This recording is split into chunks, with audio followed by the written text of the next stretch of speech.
So this is how it starts.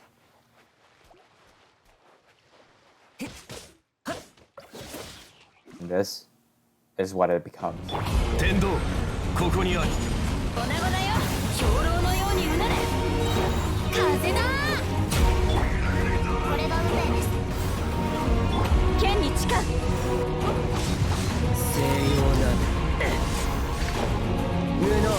Yeah, it's aight. Genshin Impact is a free-to-play, open-world action RPG hoarding, sweating, house building, min-maxing, dating, and salt simulator.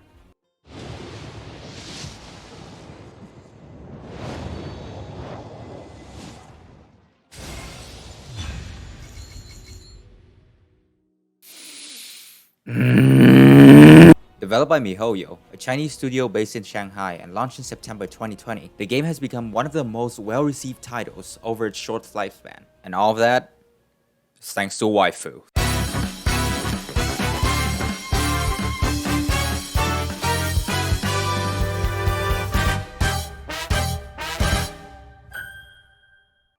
In Genshin, you play as a teenage interdimensional traveler. You can choose to play as either Ether, male, or Lumine, female. Guess who I went with for my main account? Tasked with finding your lost sibling, who, by the way, got wrecked by geometry. You traverse the world of Teyvat, seeking out its 7 Archon. On the way, you meet this meme gold mine, and a whole cast of characters.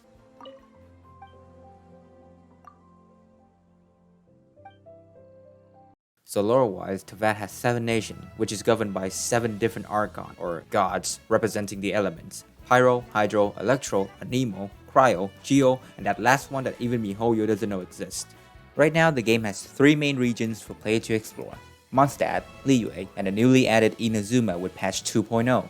Each in-game nation is based on a real-life country. For example, Mondstadt, the starting region, is the nation of freedom and is based on Germany, which explains why there are so many alcoholics there.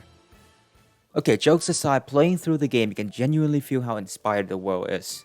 MiHoYo even has videos on their official channel talking about the creative process behind the scene. It's insane to think about how far the team is willing to go for these locations, and it definitely pays off visual-wise. Just take a look at these landmarks.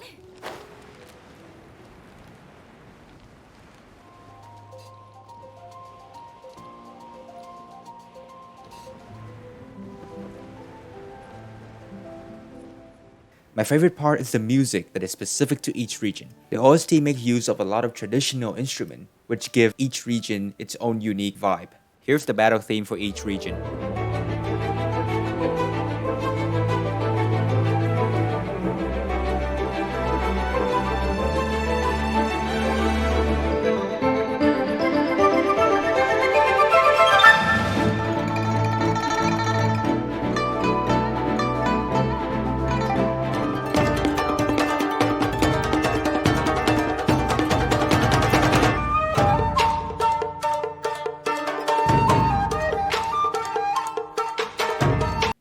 Yeah, bangers. Speaking of Inazuma, the new region, here's my reaction when I arrived there. Oh my god, it's here. Oh my god, it's fucking here. It's so beautiful. Whoa, whoa. They let you feed the dog? They let you feed the dog. 10 out of 10, 5 out of 7, 69 out of 420. Best game. Never gonna stop playing this game. もういいです。私に友達が少ないのは自分でも分かっていますので。Being an open world game, Genshins give you a variety of mechanics for exploration. You have walk, faster walk, wet walk, up walk, and gliding. Woo! Yeah! Venti was right! Gliding would be faster! Uh-oh. You're introduced to the world gradually with every statue of the 7 you discover, these things expanding the map, giving you location of landmarks or points of interest. Yeah, it's basically the towers from Breath of the Wild. You can also unlock these things, teleport waypoint, which basically lets you fast travel around. Okay, let's talk about hoarding. You can pick up a lot of stuff: fruits, ores, meats from animals, the mass from the local population after you simulate mass extinction. These items can all be used in cooking, crafting, leveling up your weapons or characters, more on that later. You can also find chests, which comes in a few different rarities and can be pretty useful for some quick and easy loot dopamine. Oh yeah, give it to me, baby. Chests are usually tied to puzzle and or combat, which is where the exploration reward system comes in. There are so many puzzles to solve, and some can be quite challenging, at least for my monkey brain. So I've been shooting at these blocks for 2 hours now, and the chest hasn't appeared yet. There are also these things, the oculi. They can be collected and offered to the gods for more stamina, so you can fast walk a bit longer. And that's only barely scratching the surface of what you can do in this game. So here's a quick fire version of the other stuff. Go! You can do commissions, bounty, challenges, shoot balloons, follow a ghost, get electrocuted by some stones, do some cultural exchange with the local population, and open a portal to hell. Uh-oh. With so many activities scattered throughout the world, the Genshin Impact experience basically become a giant "ooh, what's that?" moment. Okay, so I'm just gonna log on to do this one side quest. Ooh, what's that?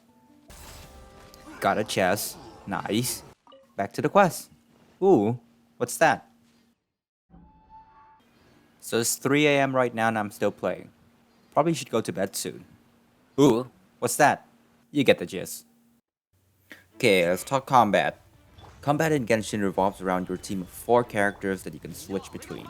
Every character has 2 abilities, aside from the normal, charge, and plunge attacks. One is your elemental skill, E. Usually, this is the thing you spam in combat.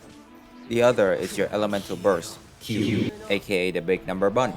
Unlike skills, however, bursts require energy, which can be generated either by whacking your opponents with your weapon of choice or landing your elemental skills. See how they are? Spam E until you have enough energy to hit Q. Remember the 7 elements I talked about earlier? Well, it turns out that Genshin combat system is basically a watered down version of that 8th grade chemistry class that none of us paid attention in, and those elements are integral to fighting. By combining 2 elements, players can create what's called reaction, which is what makes big numbers go brrr. Okay, so there are actually quite a bit of small details that go into these reactions, so I'll just give you the gist of what they're all about. Vaporize, big damage. Melt, big damage too. Electric Boogaloo. Overload, Electrocharge. Frozen. Superconduct. Sounds cool. Crystallize. Free protection. Swirl. Take the elements and just kinda add a little bit of spice. To actually deal damage, you have to abuse these reactions, unless you are gone you. Thus, building your team in a way that enables elemental reactions is also a crucial part of combat. Which brings us to team building. Yeah, you like that smooth transition? Don't see that on any other channel. A team usually consists of one main DPS, sub DPS or sub DPSs, and supports. As the name suggests, the main DPS is responsible for dealing the most damage per screenshot. The sub DPS is usually there to be swapped in whenever the main DPS is done dealing damage, and supports enable the DPSs to do what they do. Okay, no joke, some support can allow your characters to do insane damage, which makes you really think about who the real damage dealer is. Looking at you, Bennett. There's also this thing called Elemental Resonance that gives you extra buff depending on how you build your team. And yeah, I'ma ignore it. As an example, here's one of the teams I use. Eula, main DPS, Xingqiu, sub DPS, Diona, support, and Fischl, support. Since Eula mostly deal physical damage, Fischl is there for the superconduct reaction, which lowers opponent physical defense. Diona is there for shields, heals, and extra cryo, as well as more energy so you can spam my burst. And Xingqiu? He's there cause he's broken. So right now you might be watching this and saying to yourself, okay, that's quite a bit of information, but I think I got the gist of it. So I'm good with combat now, yeah? Wrong. If you're confused, you shouldn't be, because this is where the real min-max, big brain, MLG gamer stuff comes in. We're talking about character building. Every character has a level. Pretty basic, right? Just spoon feed them some EXP books and watch them grow. After a point, however, you will need to do something called ascending. This is the game basically asking you to pay child support if you actually want your babies to do big damage. Ascending can be done by gathering the required materials, which can be found through foraging, killing enemies, and farming domains. Then you have the weapon that you have equipped, which also has its own level. Same thing, feed it EXP rocks and gather the material needed to ascend it, which can also be found through foraging, killing enemies, and farming domains. Then you have your talents level, which is basically the level of your normal attacks, elemental skill, and elemental burst. And yes, you also have to upgrade them, because why would they level up alongside your characters? That would be way too simple. These, again, require material from foraging, killing enemies, and farming domains. You see a pattern here? Domains are kinda crucial, and they become even more important when we talk about the next mini section, artifacts.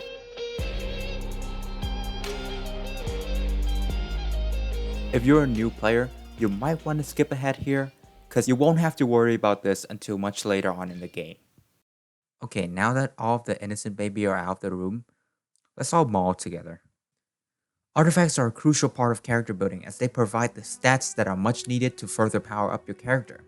You see that turbo virgin over there? Just slap a full noblesse set with crit rate and crit damage focus stats on him and boom, instant Giga Chat. Sounds good so far? Well, let me let you in on a little something. The stats are randomized. Instead of getting the goated crits, 90% of the time when farming domains, you would be greeted by defense and HP, which, by the way, are basically useless in combat. Furthermore, each artifact doesn't just have one singular stat, they have fucking 5. And with 5 artifacts being required for each character, this means that it takes millennia just to farm perfect artifacts for one of your characters. I have played this game since the first week of launch, started farming artifacts as soon as I reached AR 45, and still I have yet to find a perfect set for my main DPSs. And when big numbers are one of the most desirable things in this game, it can be easy to feel cheated, especially when the damage is gated behind RNG. At the end of the day, however, this is all just my personal problems. Despite all the memes in this video, you should only optimize as much as you want to. Only the most difficult piece of content in the game, aka Spiral Abyss, requires heavy investment in artifacts, and completing it is by no means necessary. That said, they're not gonna stop me from farming.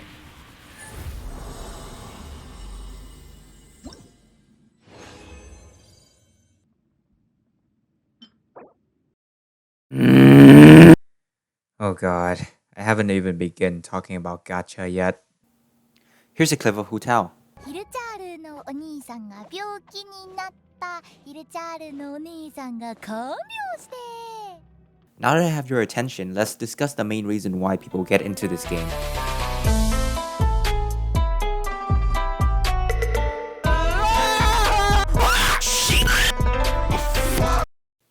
Oh boy. Genshin Impact is a free-to-play game. That's right, it technically costs nothing to play this game. Keyword, technically, because MiHoYo have to make money somehow. And how, you might ask? Waifu Casino. As you all may or may not know, Genshin Impact 3rd Grand Order Azure Arena of Shadow Legends is a gacha game. Gacha games stem from the concept of Japanese toy vending machine, in which you would insert some type of currency in exchange for a randomized toy. These gacha games, however, have taken that concept and applied it digitally. Basically, this is Primogem. You shove 160 of these suckers into the slot machine thing called Banner, and hope for a good character or a weapon.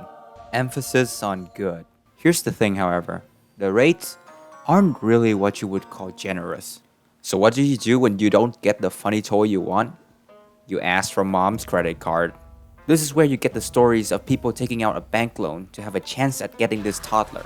But to be honest, I can see why they would do it. FBI, open up! Believe me when I say that I was not a big gacha fan before Genshin. I knew of their existence, but none of them had really ever managed to hook me. I tried Honkai Impact, Genshin's sister game, and even though I thought the combat was great, I never actually rolled for any character. However, Genshin to me hits different. The vibrant world and the admittedly free-to-play price tag really caught my attention. But the thing that made me stay was the characters. Credit where credit is due, MiHoYo puts a lot of care into creating these characters. Look at Xiao, who is based on Yaksha, benevolent spirits that appears in Hindu and Buddhist texts, or Ganyu, who is part Qilin, which is an actual Chinese mythical beast. We also have Diluc, whose inspiration is taken from the legendary Batman. Lots of research went in there. These characters don't just look good, they also feel good to control. Each playable character has their own unique moveset and abilities that make traversing Teyvat feels a bit more special. The main controversial topics revolves around their power level, namely of 5 stars compared to 4 stars, which are more free-to-play friendly. To some extent, this is true. 5-star characters have mechanics that either let them deal ridiculous damage or just straight up makes the game easier. A demonstration. Here's my Beidou. She's a 4-star character. Her entire gameplay revolves around countering enemies' attack for massive damage. So I wait for them to attack and...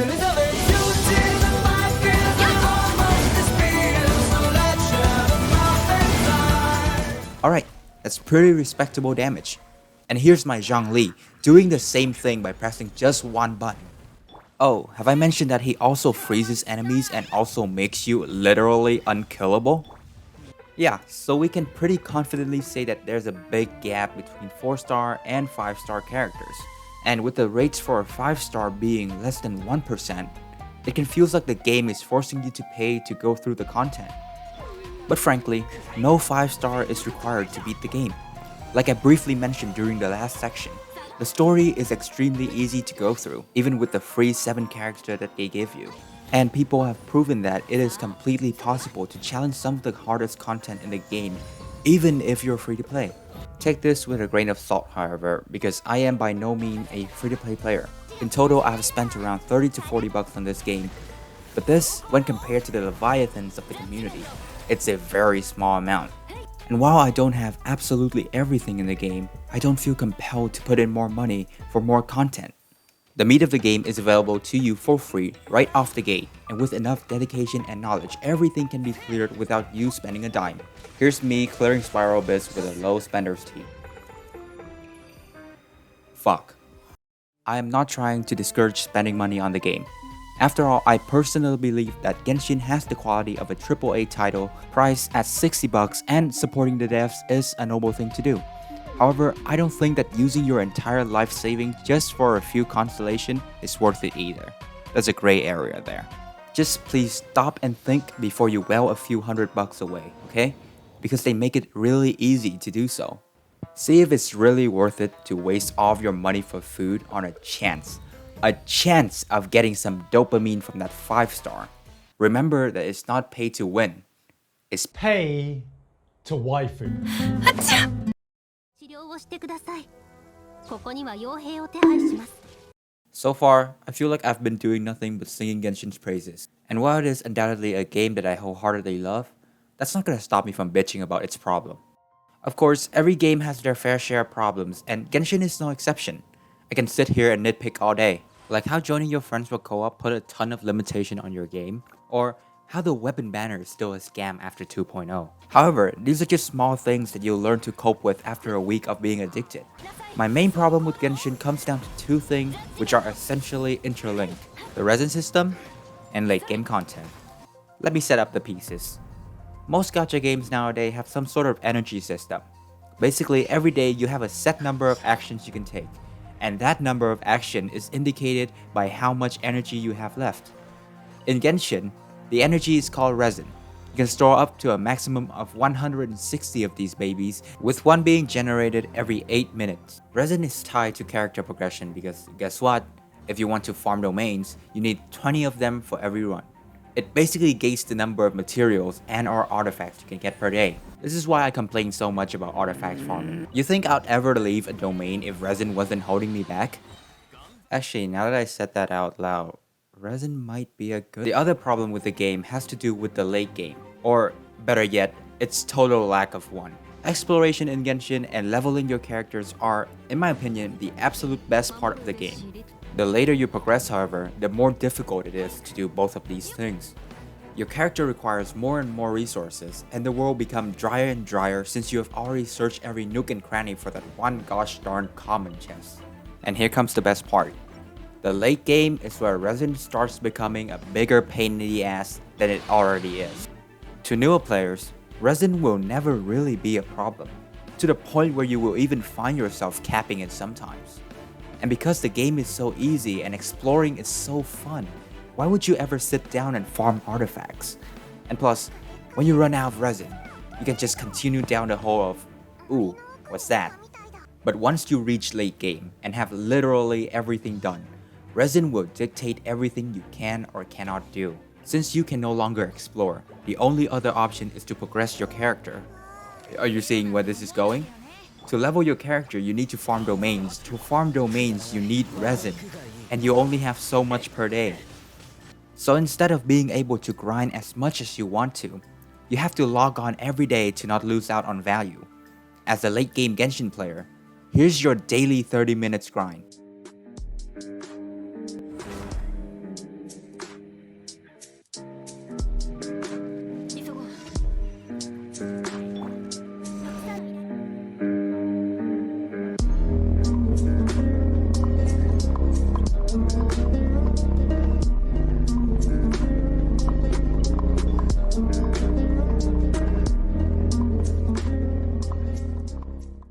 Resin basically artificially elongates the non-existent endgame of Genshin. This, in effect, makes the game feels more like a daily chore than an actual enjoyable experience.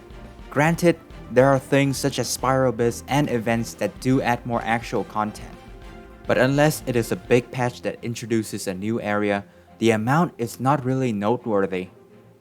I think that the game needs to somehow fix the resin system. I'm not gonna even touch on how you would possibly do that, or include some late game challenges other than Spiral Abyss. Maybe some permanent thing that you can only do with friends that require heavy coordination, as co-op is still fairly unexplored. With everything said, however, I am still hopelessly addicted to this game. And while it does have its fair shares of problems, Genshin has become one of my favorite games of all time. With patch 2.0 and Inazuma, I really believe that the game is currently the best it has ever been. There is so much to do as a new player, and this is only the beginning for Genshin. There are at least going to be 5 or 6 more regions releasing in the future, and I am extremely excited to see whether talented developers at MiHoYo take this incredible experience. It's rare for a free-to-play game to feel so captivating and be of such high quality. So if you're still on the fence, give the game a try. Cause for me, I could not have asked for a better world to explore. Especially with waifus.